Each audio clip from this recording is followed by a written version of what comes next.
Hello, my loves. This is Cassandra McAllen, and today's live is brought to you from a request from a viewer. So I hope they enjoy it. And as always, if you have any requests of anything you'd like me to touch on or talk about, you can message me privately on Facebook. You can schedule the discovery session where we can talk for like 30 minutes about whatever it is that you're working with, or you can just put it in the comments. So it's great to see you here. Today we're going to talk about something I like to call conscious uncoupling. Now, you may have heard of this term before, but if not, it really is how to end a relationship in a way that not only enables you to be friends, but also to feel gratitude for the time you spent together rather than regret, and to be able to hold love and grace for the other person. So what uncoupling means and how it differs from breaking up or divorcing or simply just ending a relationship is what I want to talk about today. Generally, the end of a relationship holds a lot of disharmony. There can be resentment, anger, and grief. Otherwise, why would you end it, we think? Why would it be necessary to end a relationship if you weren't pissed off at your partner or felt unheard, unwanted, or betrayed? We are often so deeply committed to committing in a relationship that we will stay in a disharmonious one to keep ourselves from being alone or looking bad to other people or breaking a vow. Uncoupling requires a different look at the nature and purpose of relationships. So let's break it down. When you uncouple, the goal is to unlink the chain without harming it or each other, to separate your lives as compassionately as you can without compromising your innate needs. Being respectful for one another, especially if it's not a joint decision, as it often isn't. Sometimes you or they may realize that the time has come to go your separate ways before the other person agrees with that decision. And this requires even more love and compassion. We don't need to end a relationship with emotional violence. We don't need to prove to ourselves or anyone else that someone is not what we want. We don't need to have anyone take sides on our behalf. No one needs to be a villain to uncouple a relationship. You can simply be two people who have a soul's need to find and heal yourselves outside of what the relationship allows. Now, oftentimes there could be a great deal of codependency, especially in a long-term relationship. One person caring for another in ways they don't really want to be doing, or controlling them, or another person feeling helpless that they aren't caring for themselves or have personal autonomy. And if you've ever been in love, you've likely found that there are many potential pitfalls to loving someone. And we must be gentle with ourselves and with the other person as we seek to uncouple the relationship we lovingly created and maybe thought would never end. It is okay to love someone and still not want to live with them. It's okay to end an intimate relationship and still want a friendship. If the focus is on loving yourself and the other person, then healing will occur. Be as gentle as you can to both of you. Take as much time as you need, no matter what anyone else may think. By uncoupling, the goal we seek is to not wait until it feels more like escaping. Instead, we've chosen to lovingly release the bonds and boundaries that have kept us from being as happy as we deserve to be, because that's what we're here to incarnated to do, to be happy. Not necessarily to be married or to be a parent or to own a home or to be a person of some significance or anything else you might have imagined was destined for your future.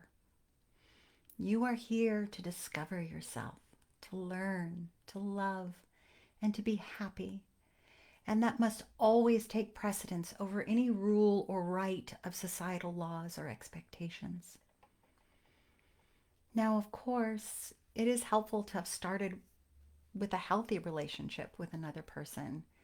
However, in order to have that, we have had to be a healthy person before we coupled, and very often we're not.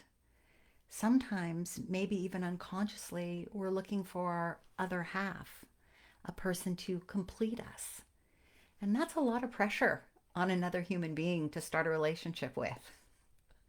When we do that, it creates a constant seeking to feel better about us through or because of them. We can even become hypervigilant about behaviors of theirs that don't align with our needs because we're unconsciously expecting this completely separate person to think and act like us in order for us to feel secure with them. Have you ever noticed that the closer the relationship you're in, the more demanding you become? We believe that the person we choose to let behind our walls needs to keep us safe. And we think that happens by having them think and act in the ways we do. This level of intimacy oftentimes creates a need for a level of control. Have you ever noticed that we're far more forgiving of our friends than we are to our family, and less forgiving still of misdeeds from our spouses or significant others? Have you ever thought to yourself, why can't my partner be as nice to me as they are to our friends? So let me give you an exaggerated example. Imagine you have a friend that occasionally loves to go out and get plastered at the bars, and while drunk has made some risky decisions. Now, they're a wonderful person despite this, and you like and care for them dearly, even if you don't approve of this behavior. However, you think, it's not my life, so they can do whatever they want. You may not agree with their choices, but you give them the freedom to make them and still remain your friend. Okay, now let's imagine that this is a sibling or a family member and not a friend. Well, you'd likely have more concern and even judgment about getting wasted at a bar. You might think that this is not okay or indicative of how your family raised you. And you might worry that they would get themselves in trouble or even come to harm. You might want to have a conversation or maybe even an intervention if it was concerning enough. You certainly would be unlikely to have the same level of aplomb as you did thinking about a friend. You would be more attached to the outcome and their behavior in direct proportion to your attachment to the sibling or family member. Now, let's take it a step closer. Imagine that this is your boyfriend, your girlfriend, or your spouse. Whoa, this is definitely not okay anymore. Now, the reason for this is that when we enter into a relationship, we often unknowingly think of our partner as a reflection of ourselves, sometimes even more than they are their own individual person. Their words and actions have a direct effect on how we see ourselves and how we perceive them. And if we think if this was not something we would do, then it's definitely not something they should do. Sometimes it can even affect your perception of the value of their love for you. So the first thing we need to recognize is that our partner is not a part of us. They are not our missing piece.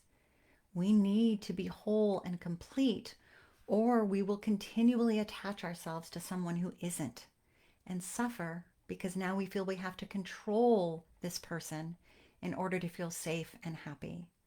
And that never works. A person is generally not going to change more than 10% of who they are for or on behalf of anyone else. To change any more than that would require that they have their own motivation for their change that has meaning for them and perhaps nothing even to do with you. I have actually heard it said that it's easier to find somebody who already fits you and your needs than it is to find someone who will change themselves to become what you want. And that's one of the biggest problems we face in a relationship, focusing on the other person and expecting them to change versus focusing on ourselves and what would make us happy that we can control. Our healing, our growth, and our own innate feeling of safety within ourselves. In addition, we need to understand that no complete and healthy person is going to complement our lives or be what we want or love more than 85% of the time. At least 15% of them will be annoying to you. At least 15% of the time, you'll be questioning your choices and shaking your heads, and that's okay. That's entirely reasonable and expected for two whole and completely different human beings. So, let's imagine that you haven't learned to find love, haven't learned to find and love yourself before you got into a relationship. So you're working on it within a relationship, which often happens. In order to love someone completely, you must first learn to love yourself. Simply put, if you don't find yourself lovable and worthy of respect, then how could you expect someone else to? Ask yourself, would you want to be in a relationship with you? Do you admire yourself? Do you enjoy your own company? And if the answer is no, then whether you're in a relationship or not, it's time to work on you. Get into therapy, work on your trauma and your insecure or avoidant attachment behaviors. Meditate, pray, journal, join a supportive group, read the books that support your need to heal. Whatever it is you need to do, change yourself and your life into one that you do appreciate, and you're more likely to attract a person you respect. Remember, one of the laws of the universe is like attracts like. We cannot resonate the energy to attract someone of a different vibration than our own. If we want a hero, then we need to be one. Otherwise, we're likely to manifest a fixer who are going to have their own issues with self-love, and thus the relationship could always remain in a broken pattern of victim, rescuer, and persecutor. And if you want to learn more about that, check out the Karpman drama triangle online to understand what I meant by those words. So as with love, the same goes with trust. If you don't trust your partner, it's likely you don't trust yourself for one reason or another. Maybe you struggle with trusting yourself because you've picked someone in the past or present who has behaviors that make you uncomfortable or unhappy. If you're untrusting to begin with, then the universe will likely give you a relationship to validate your beliefs on trust. To use some tropes, if you think all men are faithless or all women are fortune hunters, you'll likely attract someone to validate belief, and you will continue to look for those signs until you find them. We always attract what we believe, for good or for ill, over what we actually want. So, what if you've done your personal work focusing on yourself over your partner's perceived shortcomings and you're still unhappy? Maybe the pain of the past prevents you from being able to move on, unfettered by old wounds and resentments. Or maybe you find yourself falling out of liking for them, even if there's still love. If you've worked on loving yourself, you might find that an unhappy relationship is not worth staying in, even for the kids or the house or the community you've built together. Maybe it's not even worth the safety or security you found in the relationship. Whatever reasons you have, if you cannot be happy with yourself in this relationship, trust me, it far outweighs your happiness or lack of with them. Ask yourself if you like who you are in the relationship. Or do you find yourself obsessing over someone else's thoughts and behaviors over healing yourself? Do you wake up or go to bed regretting your life choices? Do you carry the weight of resentments that you can't seem to let go of? We often do, and this affects our mental and emotional health more than we realize. There's a powerful analogy for a relationship that I refer to for myself and share with people I work with, and I want to share it with you. A relationship is like a door created between two people. It exists as a bridge connecting two separate lives. It is as strong as you have forged it to be. And when there are fights or disagreements, it's like hammering a nail into this door.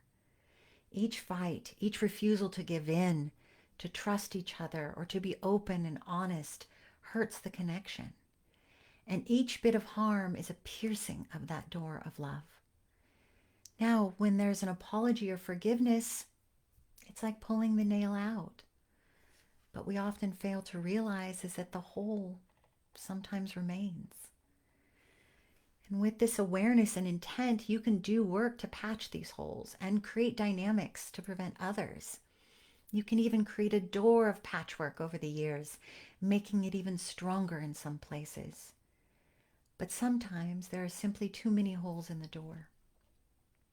Sometimes you recognize that the relationship will not stand the way it is, and thus the bridge you've built has crumbled and can't be shored up anymore. And that is the time you might decide to uncouple, to imagine the release of two links on a chain, separating it into two distinct strands that now must be their own. Choosing to uncouple before there's deep resentment is far healthier than waiting until your frustration and fear turns into loathing or misery. By then, it's not a release. It's more of the escape. And the thought of healing yourself or the wounds of the relationship can seem like an impossible dream that the you of today couldn't even comprehend. The resentments could have grown so great that you can't even imagine remembering the love and the power of your joining in the more recent memories of how much you hurt by its ending. And in my opinion, this is a far greater loss of self, time, purpose, and value than an uncoupling will create. And a powerful reward of this is you get an opportunity to discuss with your ex-partner how you showed up for them and how you didn't, how they felt about you and your behaviors as much as how you felt about them and theirs. And there's nothing to lose in being completely honest. You're no longer sacrificing your emotional health to stay in the relationship, and now you can do the work to discover how you were perceived by them and how you perceived yourself. Instead of a breakup causing you to run away, distract, avoid, sink into despair, you get the opportunity to build on the foundation you originally created. A new door of friendship and common care. A relationship of love over need, trust over fear, and perhaps you will even like each other and become better friends than you ever were. Love itself may not be enough to heal a relationship, but it is always enough to heal a soul. Choose love for yourself first, and then you'll find that you have enough for everyone else. Thank you for joining me today. I'm going to go to the comments and see if I have any questions.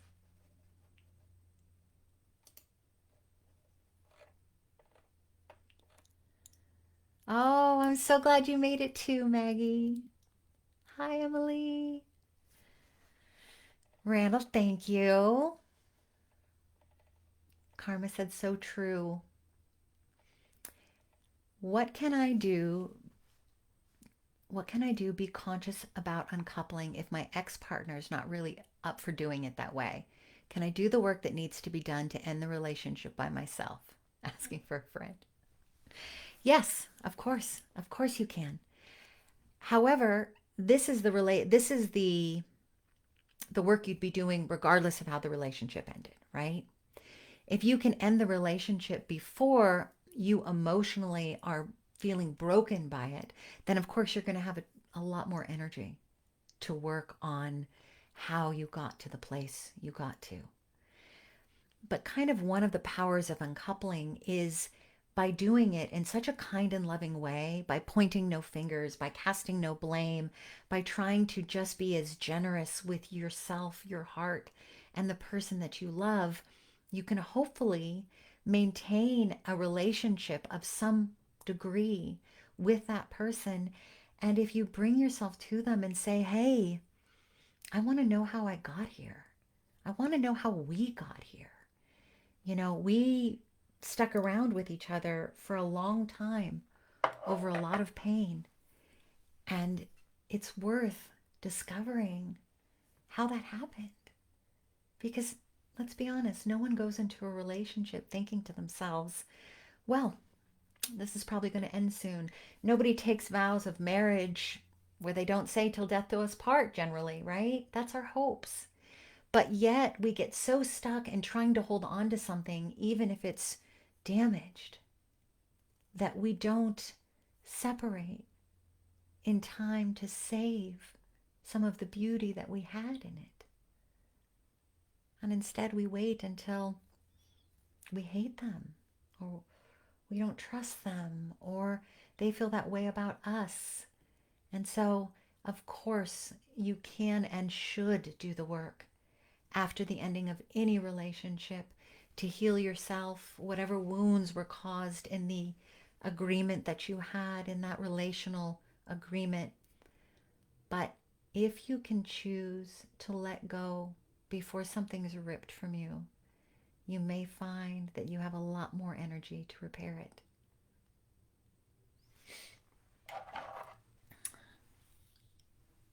I had to like myself enough to finally make a different choice. Yeah. I was stuck in this pattern for so long, right? I mean, this is kind of so common.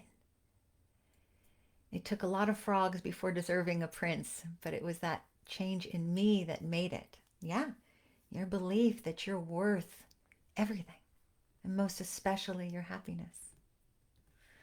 Thank you. You're welcome. Ugh, I've been there. We've all been there.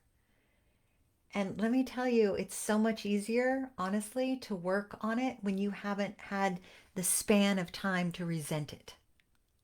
So, thank you all for joining me. I love you all so much. If you have any questions, continue to put them in the chat. If you're not watching this live, but you watch it later, put your questions in the chat. I'll come back and look. Send me a DM. And as always, until I see you again, I like to take my glasses off so you can see my eyes. Take care of yourself for me, okay?